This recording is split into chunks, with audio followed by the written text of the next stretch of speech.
Di pa talaga nagagawa ng napapahinga, no? Oo, buti nga, pinilit ako ni Pitoy eh. Uy, si Janice, kamusta?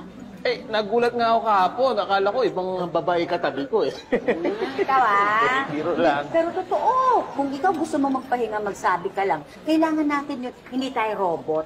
Eh, yun nga eh, ipapaalam ko sana sa inyo, mag-half day sana ako bukas. Maski sa gabi na lang ako pumasok. Oo, sige. Gabi naman talaga maraming tao eh. Teka, magpapaspa ka rin, no?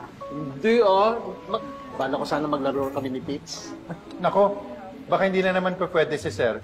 Lagi sila naglalaro ni Mang Tommy. Sa tingin mo? Oo, para na nga silang mag-best friends eh. Robert, Hindi, Elsa, hindi. Walang problema sa akin yun. Kung saan masaya si Pitts, kung masaya siya kay Tommy, okay lang, walang problema. Ganun ko kumahal si Pitts.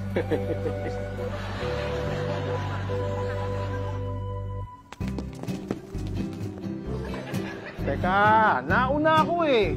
Sabay lang tayo eh. At saka, mas matanda ako sa'yo. Kaya kailangan mas mauna ako.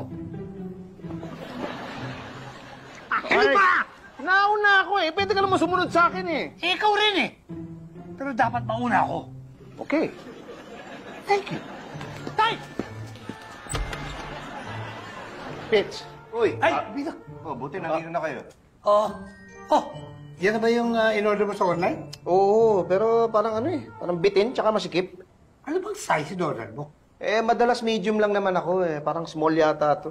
Alam mo, i-refund mo na lang yan. Palitan mo. Palitan. Ang tagal-tagal, dami abala pag isasoli pa online. Hindi na.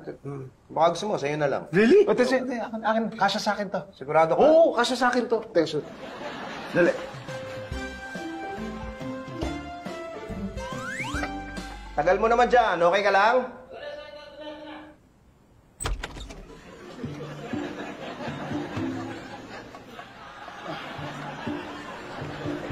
Di ba masikip? Hindi, sakto, Pitts. Paano? Mauna na ako. Sige.